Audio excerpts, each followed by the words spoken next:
Assalamualaikum everyone. Welcome back to our brand new podcast session in discussing various policies related to our country with the title Borak Policy. I'm Marini. I'm Lisa. And I'm Afrika. We'll be the host for today's podcast. It's time to get it right. For today's episode, we have a special guest who is going to share with us more information on the role of Information Services Malaysia to promote policy to people. The objective of the Department of Information Services Malaysia, also known as Jabatan Penerangan Malaysia, JaPen, is to increase people awareness and understanding of government policies, programs and initiatives. Next, to increase the acceptance, confidence, support and involvement of the people in the success of government policies, programs and initiatives. Furthermore, it functions to help build connections with others, a united, knowledgeable and integrity society. Other than that, the objective is to help realize the government's policies, programs and initiatives towards the development of a progressive, dynamic and prosperous nation together. Alright, Fika. So, to act, Japan's vision is building a connected and informed society. And as the mission is to interpreting, targeting government information through a variety of strategic communication methods and effectively in line with the development of the current ecosystem. So, without further ado, we welcome Encik Amil Fatih bin Encik Muhammad Nordin, our Senior Assistant Information Officer from the Department of the Information Services Malaysia. Assalamualaikum and hello Encik Amil, how are you today? Waalaikumsalam warahmatullahi wabarakatuh. Thank you Marini. Hi Lisa, hi Afrika. Hello. I'm super great today. Thanks for having me for your Borak Policy session for today. Welcome. Thank you so much for accept our invitations, Encik Amil. Most welcome. As we know, there are 4 strategies of JaPen, which includes engagement, libat urus, outreach, turun padang, big data analytic data raya, and also advocacy pembujukan. As we informed that you are currently still working in Jabatan Penerangan Malaysia, can you share a little bit about the function, also the roles of your department?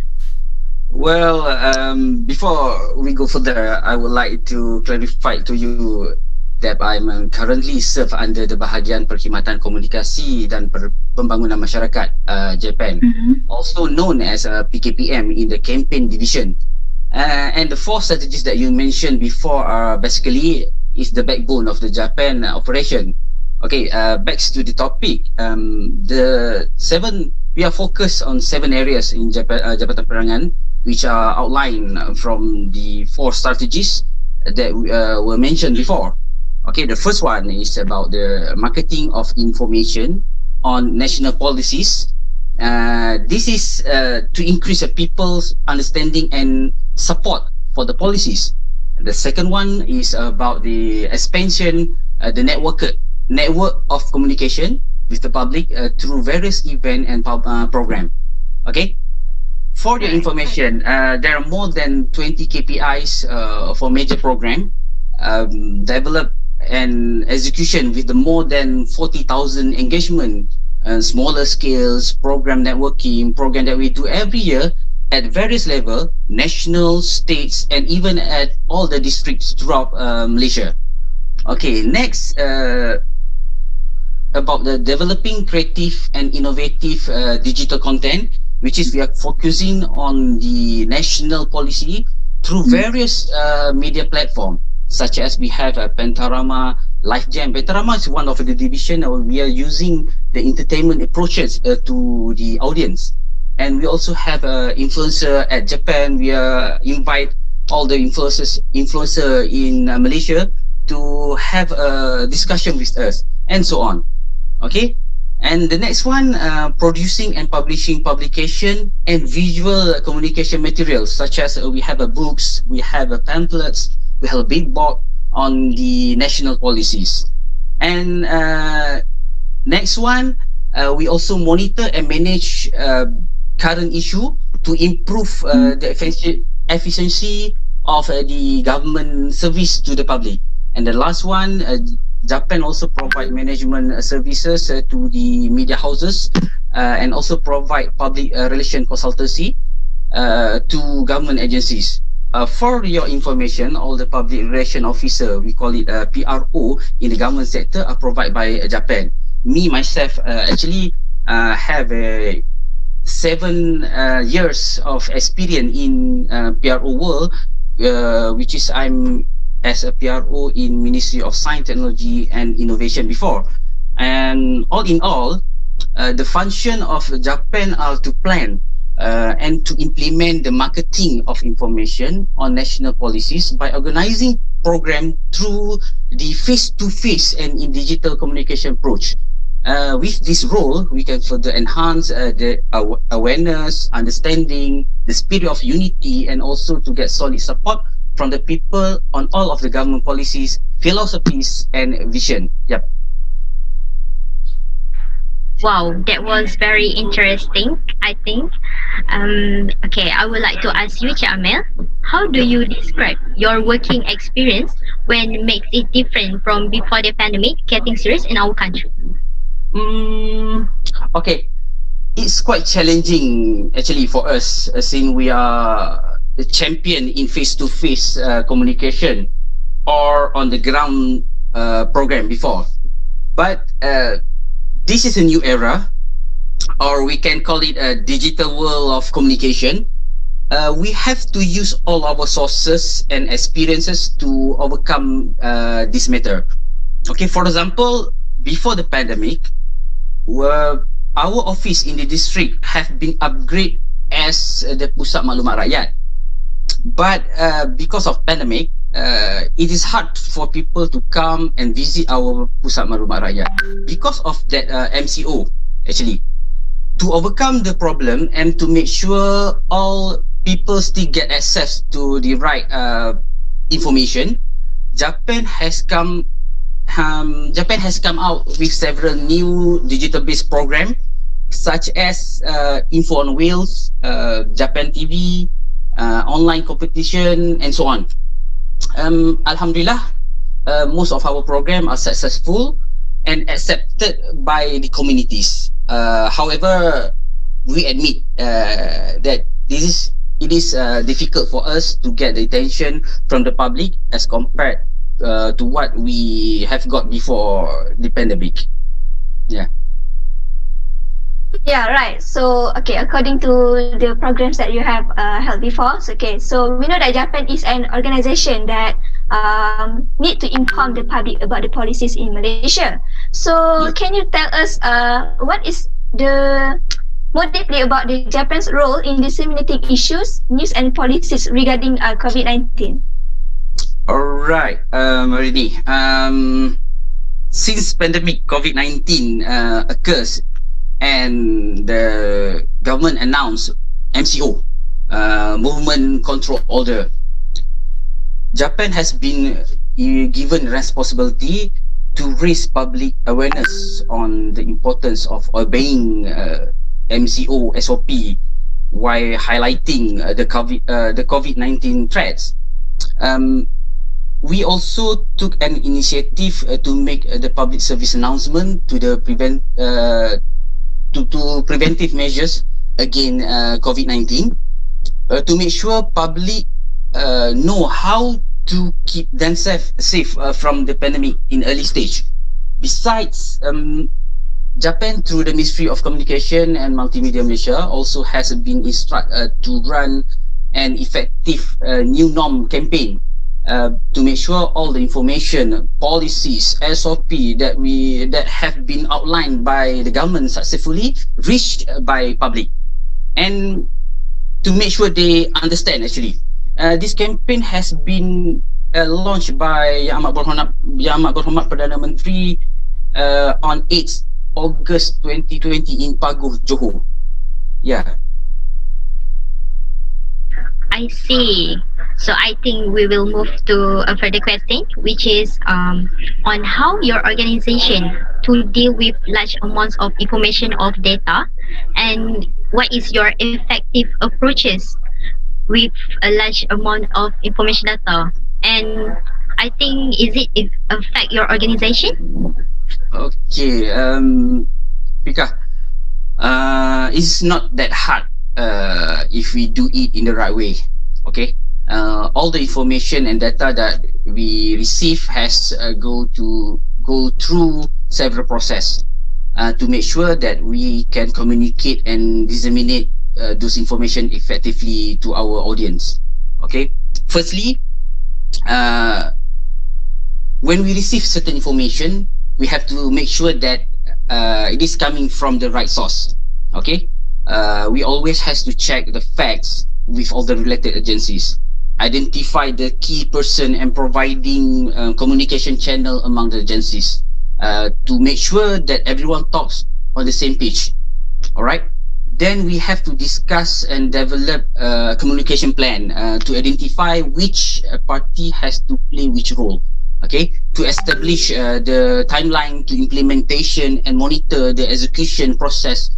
And our target we have set earlier in a communication plan. Okay, so with a good effective communication plan, all the information and data that we held and we share can be managed smoothly because all the parties are working and executing in the same channel. Alright, relate with your goals to make sure that we receive the same page of the information. So, Yep. what do you think the key success for your company and also the other organization to ensure that you have communicate with the public, and how do you communicate with the public well, especially during this pandemic, as we know that there are so many information that we doesn't know it is true or not. So what do you think the value or the key success for the communication? The key success. Okay, personally, I think that the key success for public communication is to make sure we understand our audience well.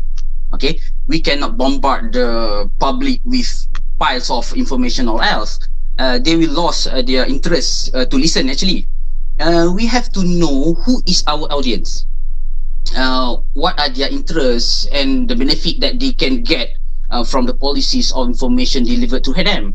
Okay, our program are outlined based on the focus group, which is why, as I explained earlier, we organize event and program at various level, from national down to the district. All the program are tailor-made to make sure that we serve most, if it's not all, our focus group, which comprise our people from various ethnicity, culture, religion, and income group background. So I will say that to understand the audience is key of effective communication. Oh, yeah, I will agree with you, because we need to last the miscommunication and tell the people about the right info. And also, like you said before, you focus more on the focus group and understand about the public. Yeah. So, as you mentioned before, we can say there are many activities that your organization has held, especially during this pandemic, COVID-19. Mhm. And you mentioned that Info on Wheel is one of them. Can you describe a little bit about the activities? Okay, Info on Wheels. Okay, Info on Wheels is actually a rebranding program. Okay, in which JaPen has been used our mobile unit to disseminate information to the residents area. But as it was given a new identity, we also changed the way we operate. Okay, previously our mobile unit with a big speaker on top of the our unit are only playing the voice-over audios circling around the housing area. But for IOW, we call it IOW, Info on Wheels, we have added a new services by bringing along our publication material such as poster, pamphlet to be distributed to the people at selected public areas. Okay, such as mall, morning market, what we call malls, everywhere. We also hold a small-scale engagement program at the location so that we can provide a simple explanation and answer the question from the public about the information that we already shared. Okay, we try to provide the engagement element with the people by establishing a two-way communication instead of the way we are doing in the past. Yeah. I see. So I think Info on Wheels program give many impacts to the Malaysian citizen. Alright, so looks like we are come to the end of this topic. I can conclude that Japans play a major role to educate and spread information to Malaysian citizens in order to acknowledge them on current issues in Malaysia. Other than that, Japan provides high quality publication materials, information and meets the needs of the target. The most interesting part is communication management and policy students is that Japan diversifies publication materials to increase public understanding of current government policies. And I think as Malaysian citizens, they also need to alert and not simply post or share the fake news or maybe things that they are not even sure about it. Yep, I agree. I agree with you. So, because of that, we also always push people to always see the sebenarnya.my. From that site, you can check within that post is it actual facts or not. All right. So, okay. For last, so do you have any anything you want to say for both the organization and also for the people out there during this, especially during this pandemic? Yeah, just break the chain, stay safe, and always follow the SOPs. Alright, so thank you so much Encik Amil for the informative talk and for joining us on today's episode. So we wish you luck for your next job, so and for your future. So all of you too. Thank you so much. Thank you, Jamil. So, Thank you, Jamil. Thank you, Jamil.